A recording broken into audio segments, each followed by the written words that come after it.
I'm going to say a lot of things that are probably going to make a lot of people relatively uncomfortable today. So I want to start with something that's simple, something that we all agree on, something that's not controversial. So let's start with politics. The American political system is going through one of its periodic modes of shuffling. The factions that make up the parties are moving around. So rather than think of Republicans and Democrats, I think it's better to put it up on this matrix. So if you're on the right side, an economic conservative, you want the government out of your wallet. If you're on the top, a social liberal, you want the government out of your personal life. If you're on the left, an economic liberal, you want the government to have a bigger tax take in order to rearrange society in some way. And if you're at the bottom, a social conservative, then you think that the government should play a role in regulating social morality in some way. And of course, if you're in a corner, you can combine these. So if you're at the bottom left, a social conservative and economic liberal, you like guns and you like Medicare. And if you're at the top, you're a social liberal and economic conservative, you think that the primary purpose of government should be to bring all bureaucrats everywhere to Washington, build a giant nuclear bomb, and then detonate it while they're still in the city. We're all on here somewhere. Here are traditional swing voters in the American political system today. Here is the Democratic coalition that we've come to know. And here are the Republicans. And then here is everyone together. Now, we've had a lot of weird things going on recently, but the most specific outcomes that we've had is that the Trump administration, Donald Trump personally, has brought the populace of the conservative bent in from the cold. They didn't participate in most of the last 5 elections until Trump came along. And we're talking 10 to 20 million additional voters who had not been part of the system before now are. That makes them not simply the largest faction in the Republican Party, but the largest faction across the entire American political spectrum. And to think that they're just going to vanish now that they've had a taste of power, I think is silly. But for everyone that Trump attracted, he also drove people away. This is the math and maps crowd of the Republican coalition, if you will. Military voters, fiscal conservatives, business voters. Trump drove them all away. He had clashes with all of them at various times. National security voters, or the national security establishment, he basically used as a prop. Fiscal conservatives, he ran the biggest deficits we have seen since World War II. And his mismanagement of the coronavirus crisis drove the business community away. And he didn't simply disagree with these folks. He campaigned against them in the midterms. He campaigned against them when it was time for re-election. He drove them out of his White House, and he drove them out of the party's apparatus. They, for all intents and purposes, are now swing voters. Excuse me.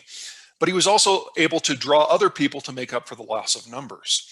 Union voters are natural allies. They're anti-free trade, they're social conservatives, and in terms of rank and file voting, he captured them en masse.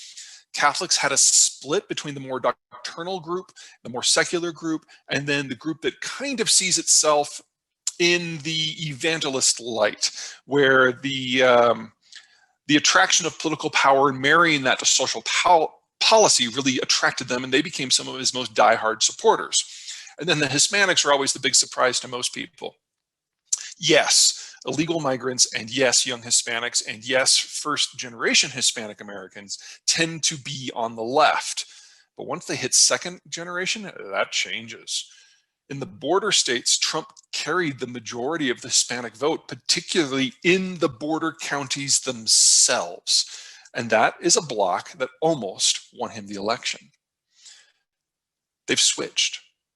So here is our current Republican coalition. Now, there's a lot going on the Democratic side too, not just because the unions have been in motion and the Hispanics have been in motion. The Team Biden has driven the socialists out of the Democratic coalition. Now, not only did Biden beat this faction's policies with a dead horse during the debates and the primaries, and not only did he bring Obama out of retirement to campaign against wokeness, but it was really Biden's selection of Kamala Harris to be his running mate that really changed the math, because the socialists hate her. She used to be a district attorney, and you may have disagreements with her on various policies, but she put a lot of people in prison, and that just made her a non-starter for most of the socialist camp. Now, I'm sure some of you are thinking, wait a minute, how can you tell me that Kamala Harris is basically a law and order Republican from the Vietnam era? Because that's kind of how she is.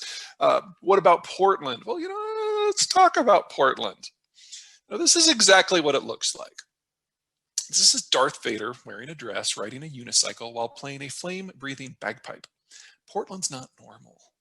And Portland is not representative of what this country is, or representative of what this country might one day become. Portland is no representative of the United States than Disneyland is.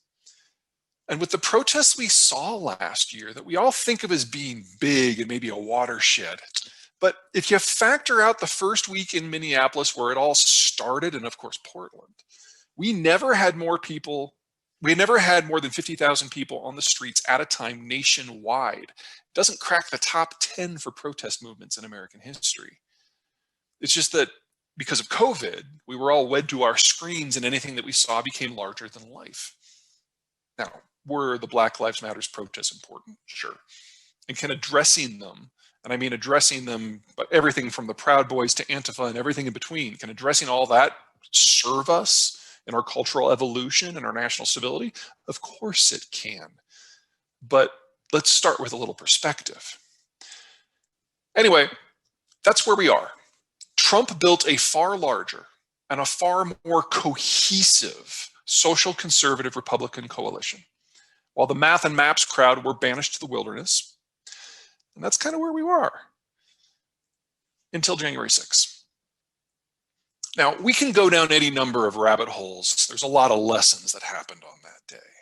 But for purposes of this discussion of the evolution of American politics, the big takeaway is that the Republicans have proven unable or unwilling to separate themselves from the events of January 6th in specific, or Trump's inability to use or even protect law enforcement in general. That means that so long as Trump is involved with the party, the Republicans can no longer claim they are the law and order party. And the group in the American political system that is in play, that cares most about those issues, is the business community. And if you look at the folks that Biden has appointed so far, we've had about 3,500 appointments. One is a socialist, just one.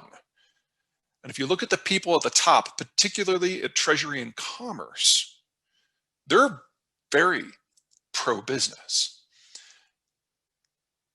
The Biden administration appears to be making a bid to include the business community in the new Republican coalition, or excuse me, the new Democratic coalition, which would make this the potential outcome.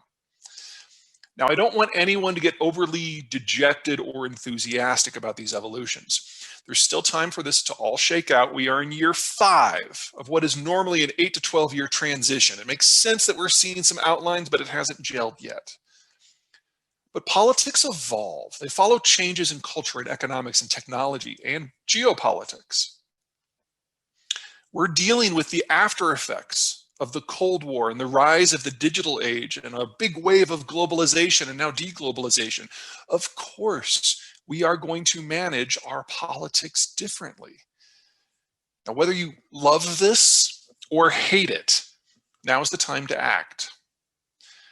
If you're a business, national security, or fiscal conservative, and you want to remain a Republican, now is the time to act. You have a window of opportunity, because not everybody in that solid oval thinks it's a great idea to march to the Capitol with a Confederate flag and a can of Bear Mace and beat a cop. If you're trying to reclaim your party, now's the time. If you wait 2 years, it'll probably be too late, because we will be selecting candidates for the midterms a year from now. Okay. So that is where we are right now as a country internally.